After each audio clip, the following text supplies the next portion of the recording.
Hey friends, welcome back to my kitchen. If you're new here, my name is Jen. I do cooking, canning, and food preservation videos every Tuesday, and sometimes I post vlogs too. If that seems like the sort of content you'd be interested in, I hope you'll consider subscribing and sticking around. Today we're going to be continuing with our November series of side dishes, and we're making a 2-cheese squash casserole. Now this recipe I originally found on the Betty Crocker website, so I will link the original recipe below. Now this recipe called for soft breadcrumbs. Normally I make my own bread and I will make my own French bread for things like breadcrumbs. And the reason I make my own now is because I used to buy these cheap loaves of French bread at Walmart, and every single loaf I ever bought and continue to buy has these gigantic holes that run all the way through the loaf. So if you're interested in my French bread recipe, I'll leave a link up above to that. But for this, the store-bought will work just fine just for making some breadcrumbs. So the recipe actually calls for 2.5 cups of breadcrumbs. So I am going to add some large chunks of bread to my food processor, and I'm going to just pulse it until it is a pretty fine crumb. You could pulse this to whatever texture you like, but I'm going to let it go a little longer so that it's very small pieces of breadcrumb.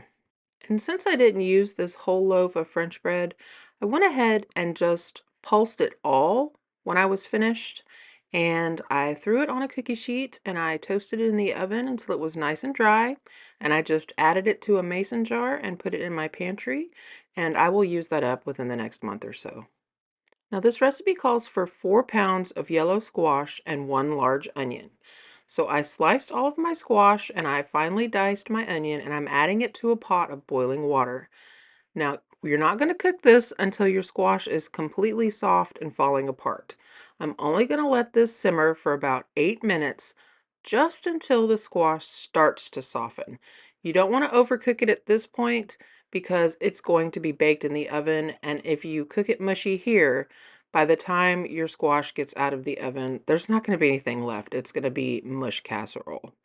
I like my squash to still have a little bit of texture. In fact, I've noticed most people's complaints about yellow squash is the texture.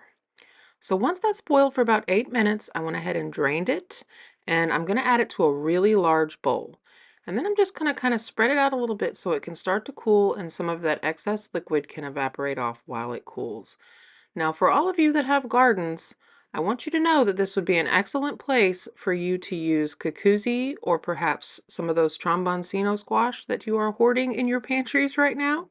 I know that yellow squash is seasonal, and not everybody prefers to buy their produce at the grocery store. So if you wanted to substitute this for another type of squash, by all means, I think that would work wonderfully. Now to this squash, I'm going to add about a cup of our breadcrumbs that we set aside. And then I'm going to add half of my Parmesan cheese and all of my cheddar cheese. Now, as I said before, this is a Betty Crocker recipe. I will link it below and you can get the exact measurements from their website. But just know I did use slightly more cheese than the recipe called for. Anybody that has been here for a length of time knows that we are big cheese fans in this house, so I did add extra cheese. Now the recipe calls for 8 ounces of sour cream. I thought I had 8 ounces of sour cream, but it turns out I did not. So I took the little bit of sour cream that I had left in the container in my refrigerator, and I added some heavy whipping cream. Now, I really could have used more. This casserole is supposed to be creamy and kind of bubbly, and mine did turn out a touch dry. So if you were using the full 8 ounces of sour cream, yours will be a lot more bubbly and creamy than mine was. Don't get me wrong, it was still delicious. At this point, I'm also going to add a half a cup of fresh chopped chives. If all you have is dehydrated, use those, that's fine. You may need to change the measurements to get the same flavor, but dried is just as good as fresh in a pinch. I'm going to add a teaspoon of salt and a teaspoon of black pepper. Of course, salt and pepper are always to taste, and I did end up adding a little more salt at the end. I did not do it on camera. I just thought I'd let you know. And then I'm going to add a teaspoon, a heaping teaspoon of garlic powder. You could probably use fresh garlic in this, but the Betty Crocker recipe actually called for garlic powder, and we really like garlic, so I just used a heaping teaspoon. And other than that, there's only one more ingredient that goes into this mix, and that is 2 large eggs. So I'm going to go ahead and break these eggs and give them a little bit of a pre-scramble. It doesn't have to be perfect, just to break them apart a little bit so it's easier to make sure that they're combined and everything touches everything. You don't want big clumps of dry breadcrumbs throughout your mixture because it didn't get the opportunity to get some egg in it or some sour cream. Now, while I was getting all of this together, I had my oven preheating to 350 degrees. And I'm going to be cooking this casserole uncovered in the center of the oven at 350. So you want to go ahead and make sure that you have your oven working for you while you're doing something else. So I'm just going to add these eggs to this big bowl, and then everything's going to get a mix. Now, in hindsight, the recipe did not say to allow the squash and onions to cool before adding the rest of your ingredients. My personal suggestion to you would be let your squash and stuff cool down for about 10 minutes before you put this together, because it was so hot that my cheese started to melt and I was having a lot of trouble making sure that the cheese was even throughout the mixture because it all wanted to clump together. I managed to get it all mixed pretty evenly.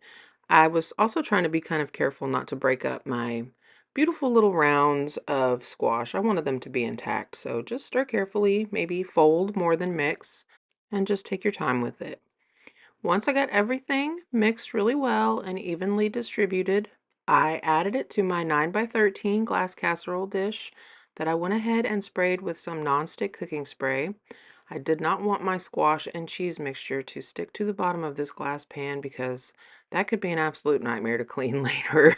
And we don't like extra trouble in the kitchen, so just take a second with some neutral cooking oil or some spray and give your pan a good spritz before you put your squash in. Then I'm just going to pack it down with my spatula, make sure everybody's laying down and even, and move on to the last step. Now in the smaller bowl, I have 1.5 cups of those soft breadcrumbs. And to that, I'm going to add 2 tablespoons of melted butter, and the rest of my Parmesan cheese should be about half a cup. I did notice that there was a little bit of cheddar in there, but we won't tell. Nobody's going to notice. You're just going to mix this all together really well. Make sure that that butter is spread out throughout the breadcrumbs. And we're going to top our casserole with these breadcrumbs and cheese.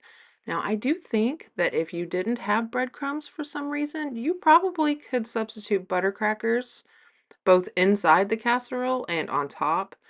Cornflakes might even work. I'm not really sure about that one, but it might be worth a try if you're into that sort of thing. Like, I don't really like cornflakes, but I know they're good on fried chicken and stuff like that. So, I don't know. Maybe just get creative if you don't have the stuff to make soft breadcrumbs. Try crackers. I think butter crackers would be really good. So I'm just going to sprinkle these breadcrumbs as evenly as possible over the top of my casserole. I found using my hand was a lot easier than trying to spoon it on as far as getting it even. I want to make sure that all of this casserole is covered with cheese and breadcrumbs.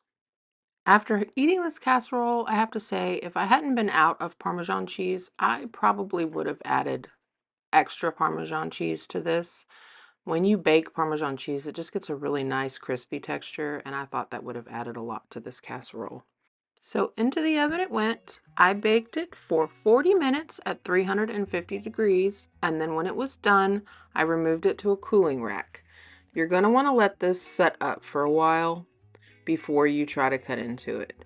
Now, as I said before, if you have the appropriate amount of sour cream for this recipe, yours will be more bubbly when you first pull it out of the oven, but it was still absolutely delicious. The cheese around the edges formed a wonderful crust, and the squash was perfectly cooked. It had a lot of flavor in such a simple casserole.